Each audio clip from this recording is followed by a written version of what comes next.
sebetulnya saya tahu apa yang terjadi sama mereka, saya tahu, tapi bukan dari mereka. Ya cuman saya nggak mau komen di sini.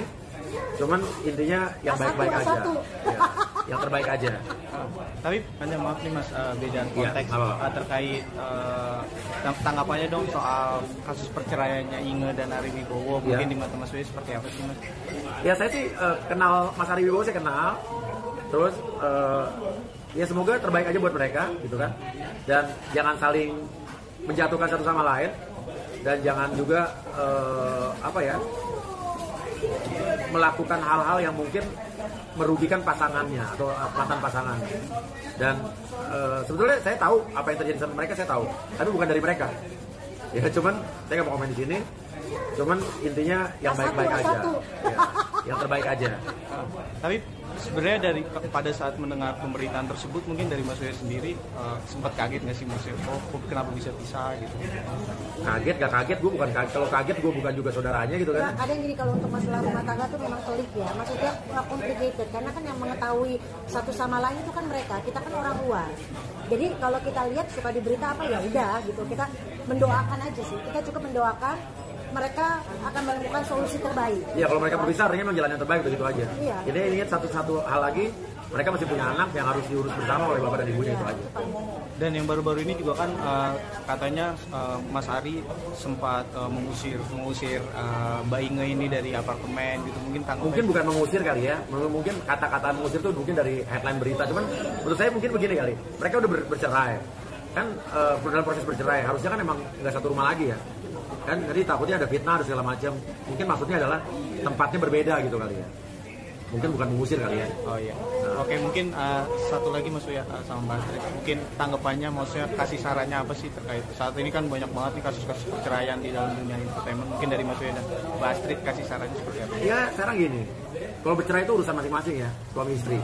Tapi jangan jadikan perceraian itu yang jadi korban adalah anak-anaknya. Apalagi anak-anak yang masih di bawah umur 12 tahun. Terutama anak-anak yang masih balita. Karena banyak sekarang orang tua yang bercerai, akhirnya mereka tuh merebutkan hak asuh, ataupun bukan hak asuh saja, tapi mereka saling menjelekan mantan-mantannya masing-masing. Si ibu bilang, dulu bapak kamu tuh gini. Ibunya bilang, dulu bapak kamu begini. Jangan mau sama ibu kamu ya, ibu kamu gini. Kasihan anaknya, mungkin waktu kecil anak-anak itu bisa dibohongin. Ini kita bicara bukan dari Wibowo ya, kita bicara luar ya. Kita bicara anak-anak yang kecil-kecil yang masih belum ngerti apa-apa.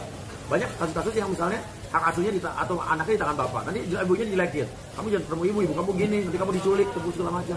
Nah, anak waktu kecil mungkin bisa dibohongin, tapi saat besar anak itu akan mencari tahu. Dan kalau sampai anak itu tahu dia dibohongin, dicerita bohong oleh bapaknya atau ibunya, bisa jadi anak itu akan kecewa dan akan marah dan meninggalkan kalian. Jadi jangan egois, demi diri kalian menjelekkan atau membuat cerita-cerita bohong tentang mantan-mantan kalian.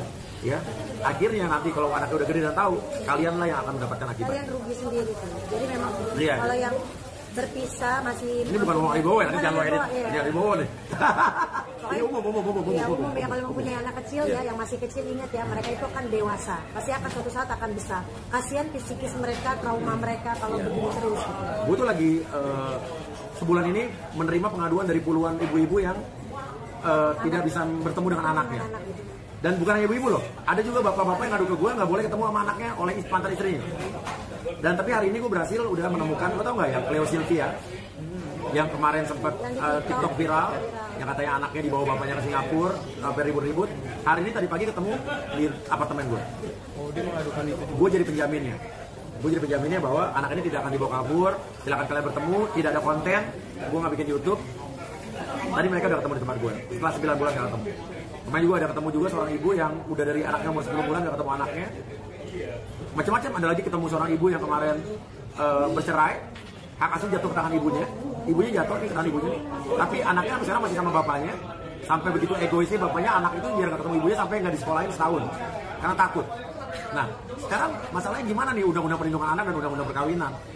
Kalau misalnya hak asuh udah jatuh ke tangan seseorang, tapi ke tangan ibu misalnya, tapi ibu itu nggak bisa ngambil anaknya, tapi pemerintah atau aparat kita, kementerian PPA kita nggak bisa ngapa-ngapain, buat apa udah undang-undang?